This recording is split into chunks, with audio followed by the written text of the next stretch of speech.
வணக்கம். நம்ம சேனலுக்கு தொடர்ந்து ஆதரவளித்துக் கொண்டிருக்கும் நல்ல உள்ளங்களுக்கு நன்றி. தொடர்ச்சியாக ஆதரவு கொடுங்க. அதிமுக காரசாரமான பதிலடி. விஜய் பேசியது நான் மற்ற கட்சியெல்லாம் விட்டுருங்க, எனக்கும் திமுகவுக்கு தான் போட்டி, மற்ற கட்சி இந்த சின்ன கட்சிகிட்ட நான் பதில் சொல்ல வேண்டிய அவசியம் இல்லைன்னு சொன்னார்.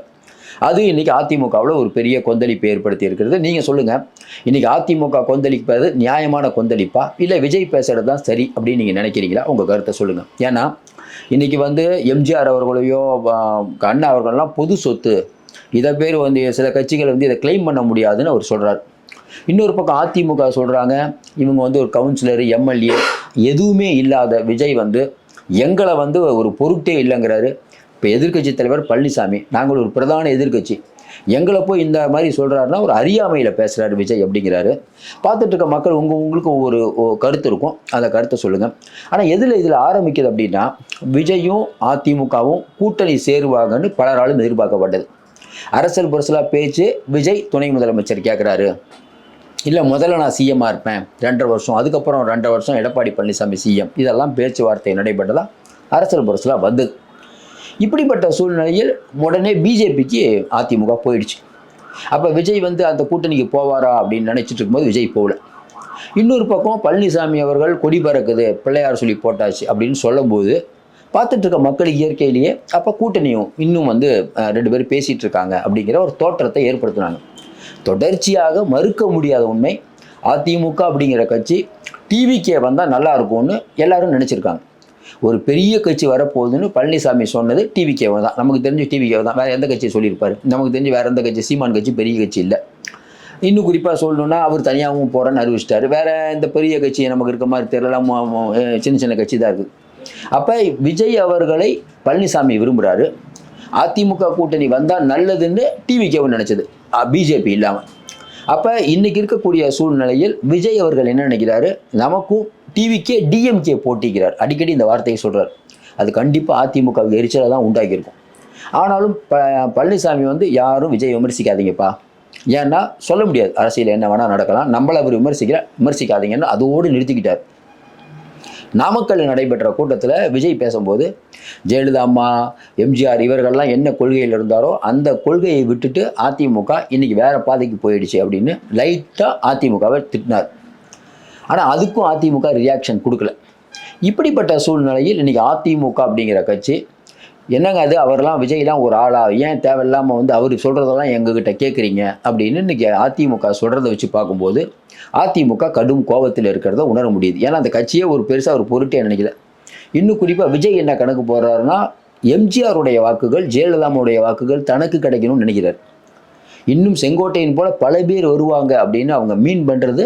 குறிப்பாக பார்த்தீங்கன்னா செங்கோட்டையனே சொல்கிறார், இன்னும் அதிமுகலேருந்து நிறைய பேர் வருவாங்க. அப்போ அதிமுகன்னு சொல்லி அதிமுகவிலிருந்து ஆள் எடுக்கிறது, அதிமுகவில் இருக்கிற தலைவர்களை எடுக்கிறது, அதிமுக வாக்குகளை எடுக்கிறது அப்படின்னு ரொம்ப தெளிவாக விஜய் காய் நகர்த்திட்டு இருக்காரு அப்படின்னு அவங்க கட்சிக்காரங்க சொல்கிறாங்க.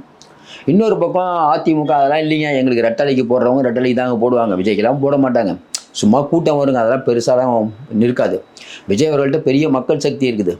இப்போ ராஜேந்திர பாலை சொல்கிறது, விஜய்கிட்ட சக்தி இருக்குது, செல்வராஜ் சொல்கிற சக்தி இருக்குது, பட் எங்களோட சேர்ந்தால் தான் விஜய் ஜெயிப்பார். இப்படி 2 பேரும் 2 கருத்தை சொல்கிறாங்க. இதில் நம்மை பொறுத்தவரையில் இன்றைக்கி திமுக அப்படிங்கிற ஒரு கட்சி அன்பாப்புலர் ஆகிட்டு இருக்கா நான் உறுதியாக நம்புகிறேன். திமுகவுக்கு மாற்று மக்கள் தேட ஆரம்பிச்சிட்டாங்க. அது எந்த கட்சி அப்படிங்கிறத மக்கள் தான் முடிவு பண்ணணும். ஏன்னா ஒவ்வொரு கருத்து கணிப்பு ஒவ்வொரு மாதிரி வருது. யார் அடுத்து தமிழ்நாட்டு முதலமைச்சர் அப்படிங்கன்னா எனக்கு தெரிஞ்ச வரைக்கும் திமுக அப்படிங்கிறது இல்லைன்னு அப்படின்னு நான் நினைக்கிறேன் இந்த சூழ்நிலையில். ஏன்னா அவ்வளோ எதிர்ப்புகள் திமுக கிட்ட இருக்கு.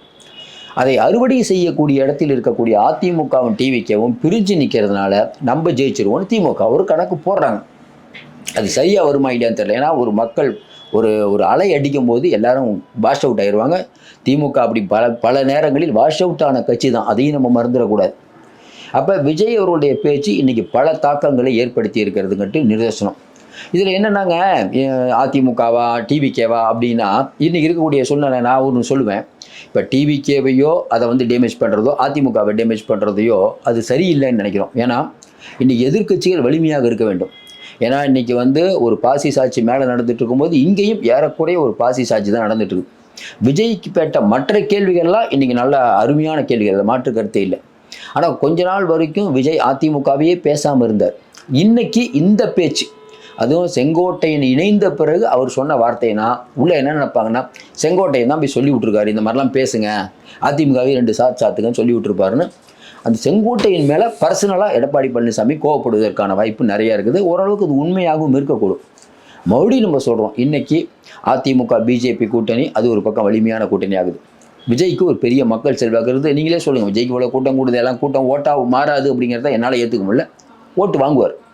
ஆனால் என்ன நடக்க போகுது அப்படிங்கிறது நமக்கு தெரியாது. இப்போ உங்கள் ஊரில் வந்து தொகுதியில் பாருங்கள், இப்போ அதிமுக திமுக விஜய்லாம் இருக்காங்க, யாருக்கு அதிக செல்வாக்கு நீங்களே சொல்லுங்கள். ஏன்னா ஒவ்வொரு தொகுதியிலும் இன்றைக்கி முடிவுகள் மாறும். இன்றைக்கி மக்களுடைய பிரச்சனையை தீர்க்கக்கூடியவராக யார் இருப்பார்? இன்றைக்கி அதிமுக அப்படிங்கிறது கொஞ்ச நாள் வரைக்கும் மக்கள் என்ன நினச்சாங்க, என்னங்க எப்போ பார்த்தாலும் சண்டை போட்டுட்ருக்காங்க, ஓபிஎஸ் வழக்கு போடுவார், வழக்கு வழக்கு வழக்கு. திடீர்னு பார்த்தா அண்ணாமலை வந்து வேகம் எடுத்து பிஜேபி வளர மாதிரி தெரிஞ்சுது. அவர் தான் நான் தான் பிரதான கட்சியினர். அது வந்து அதிமுக அந்த டைமில் செஞ்ச தவறுன்னு நான் நினைக்கிறேன். அதற்கப்புறம் சுதாரிச்சிட்டாங்க. ஆனால் அந்த டைமில் ஒரு எதிர்க்கட்சியாக பிஜேபி தான் கொஞ்சம் வேகமாக பணியாற்றுற மாதிரி தெரிஞ்சுது. அதுக்கு பழனிசாமி தரப்பு சொல்கிற காரணம் இல்லைங்க, நிறைய பேர் கேஸ் போட்டாங்க, எது எப்படி இருந்தாலும் அதிமுக கொஞ்சம் சுணங்கி போயிருந்தது உண்மைதான். ஆனால் இன்றைக்கி அதிமுக வலுப்பெற்றுக்கிறத அவங்க நினைக்கிறாங்க. இல்லை டிவிக்கே தான் வலுப்பெற்றிருக்குன்னு இவங்க சொல்கிறாங்க. பொதுமக்களாகிய உங்கள்கிட்ட சொல்கிறோம். மற்றபடி இந்த செய்தி வந்ததுனால இதை உங்கள்கிட்ட பகிர்னு நினைக்கிறேன். மீண்டும் சொல்கிறோம், இன்றைக்கி இருக்கக்கூடிய சூழ்நிலையில் திமுக அப்படிங்கிற ஒரு கட்சி எல்லாரும் பிரிந்திருக்கிறார்கள். ஒரு மக்கள் நல கூட்டணி மாதிரி விஜய் இருப்பார், நம்ம ஜெயிச்சிடலாம் அப்படின்னு ஒரு தப்பு கணக்கு போடுறாங்க. எந்த கூட்டணி 4 முனை போட்டியாக இருந்தாலும் சரி, 5 முனை போட்டியாக இருந்தாலும் சரி, திமுக மேலே மக்கள் எல்லையற்ற கோபத்தில் இருக்கிறார்கள். அதனால் இன்றைக்கி திமுகவுக்கு மறுபடியும் ஓட்டு போட மாட்டாங்க அப்படின்னு நான் உறுதியாக நம்புகிறேன். உங்கள் கருத்தை சொல்லுங்கள். தொடர்ந்து நிறையா தன்மை தகவலை தந்துட்டுருக்கோம். தொடர்ந்து ஆதரவு கொடுங்கள். மீண்டும் சந்திப்போம். நன்றி, வணக்கம்.